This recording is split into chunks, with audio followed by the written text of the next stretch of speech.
प्रकाश भाई आओ ना, आप आओ, आप आओ। प्यार इतना किया था मैंने तुझे, लोग कहते हैं तू पराया था, लोग कहते हैं तू पराया।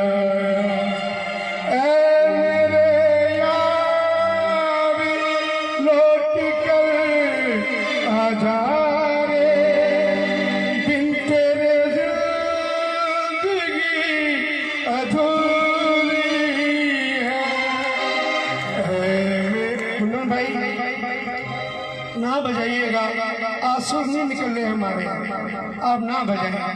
आज हमें बिना सुर गाने थे, क्योंकि वो एक ऐसा फकीर था, ऐसा गवैया था। लखवटिया में मैं पहली बार गया, मैं बोला भैया नंबर आएगा, बोले क्यों को नहीं आ रहा विष्णु भाई, मैं बैठो नहीं, गोदी कर ले जाओ थाने। हमारे प्रकाश हमारे कालू भाई वास्ते जोरदार ताली लगाओ। मेरे लौट के आजा रे, एक फूल तेरी समाधि पे रख कर,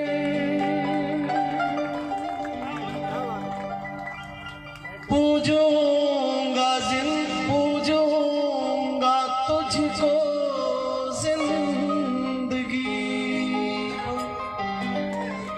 मालिक दुआएं देंगे,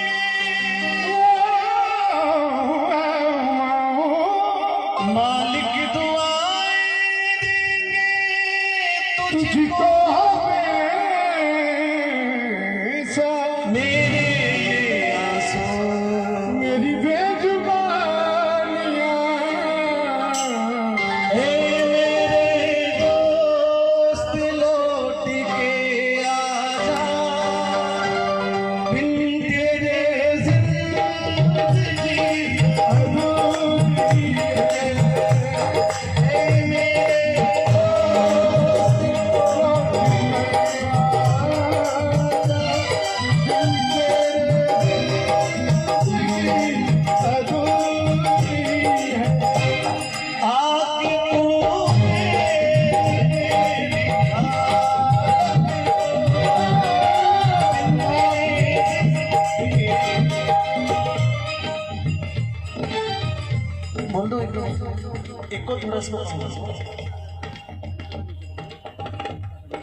हमने नहीं सोचा था कि ये दिन हमको देखने को मिलेगा, और राजस्थान के किसी भी कलाकार ने ये कभी नहीं सोचा था कि उनके लिए हम गाएंगे।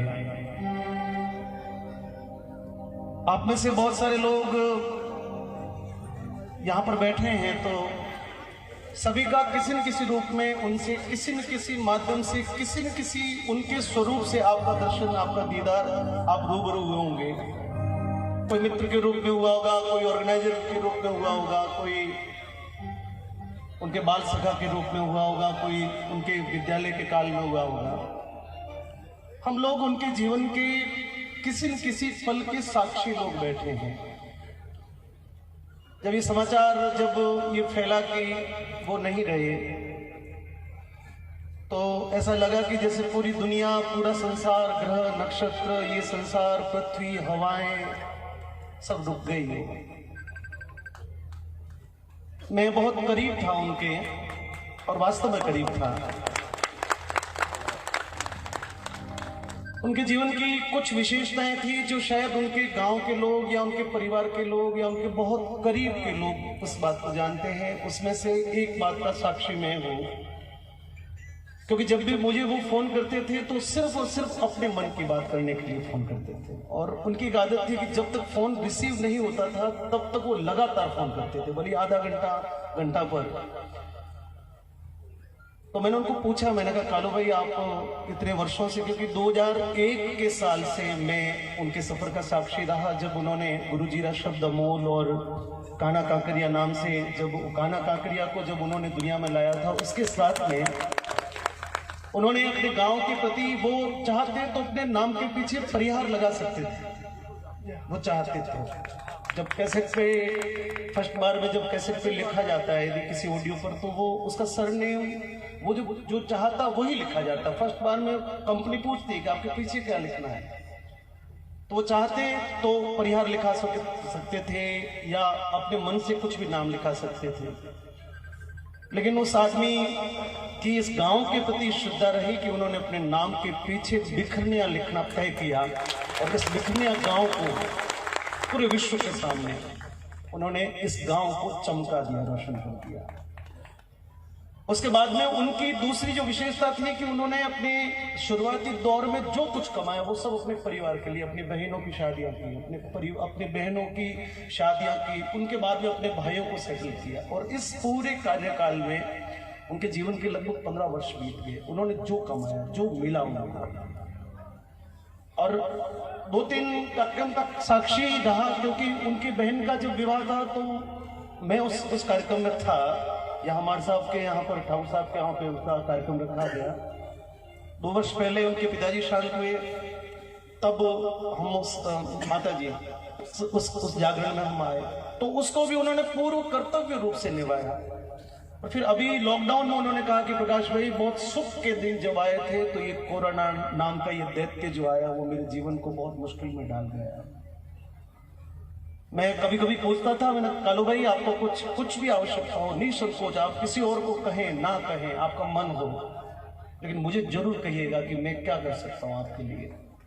आप सभी मित्रों को एक बहुत बड़ी बात में, आप ताली अभी ना बजाएं, लेकिन इसके बाद में उनके लिए ताली जरूर बजाएं कि वो आदमी इतना स्वाभिमानी था, वो आदमी इतना अपने मन से इतना स्वाभिमानी था कि उसने अपने घर के लिए या अपने परिवार के लिए किसी के आगे हाथ नहीं फैलाया। उसने किसी के सामने अपने हाथ को यूं नहीं किया।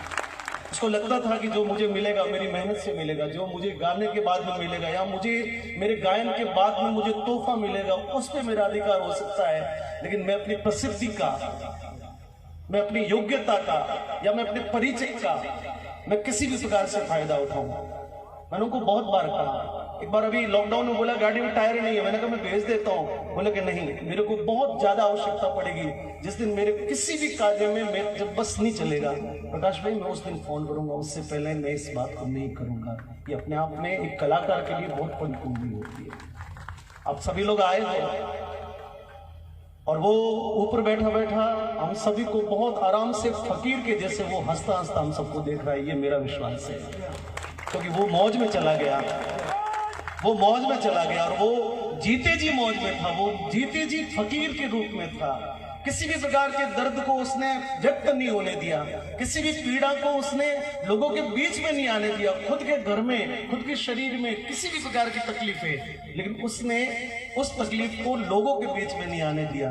वो जीते जी फकीर था और आज जहां पर भी है वहां से भी बहुत आराम से हंसते हुए हम सब लोगों को देख रहा है। उनका आशीर्वाद हम सभी पर बना रहे। और आप सभी लोगों ने इस परिवार के लिए जो श्रद्धा दिखाई है, उस श्रद्धा को सिर्फ आज नहीं, 2 दिन नहीं, महीने भर नहीं, मैं मानता हूं कि उसके लिए यदि सच्ची श्रद्धा हो तो ये बालक जब तक अपने पैरों पे खड़े नहीं हो जाएं, तब तक बार बार संभालें, इनको फोन करें, इनकी कोई भी सुख की बात करें, क्योंकि हमारा ये दायित्व बनेगा जब तक ये बच्चे अपने पैरों पर खड़े होकर कुछ नाम नहीं करेंगे, कुछ काम नहीं करेंगे, तब तक हम सभी लोग इस यज्ञ में आहुति देंगे। ये मेरा विश्वास है। पोषण में किसी प्रकार करने की आवश्यकता नहीं है, बस अपनी श्रद्धा के अनुसार वो चले, वो आपका कालू भाई के प्रति नहीं, उनके प्रति आपकी सबकी निष्ठा होगी। बस 2 लाइन मेरे साथ निकाल लेता हूं।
कि बहुत वर्षों तक जो लाखों महादेव का जो राज्य स्त्री राष्ट्रीय स्त्री महिला होता है उसकी जो बिगनिंग है उसकी जो शुरुआत है वो खड़ा हुआ।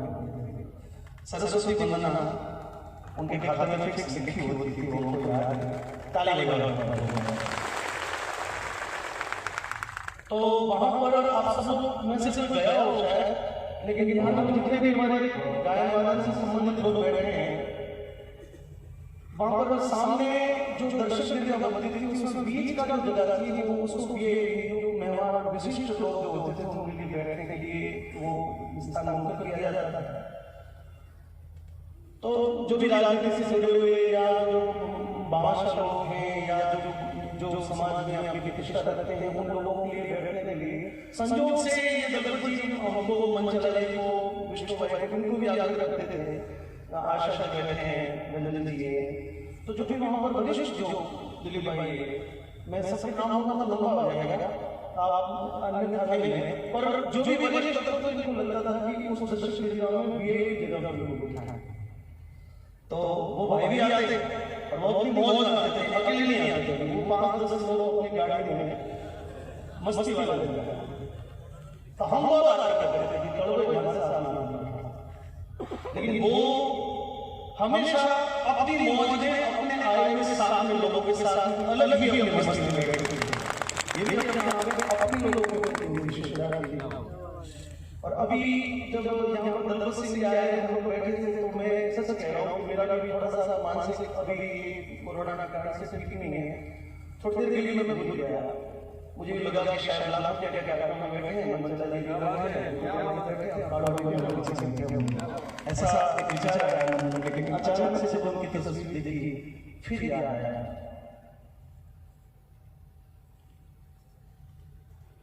वो कहीं नहीं, वो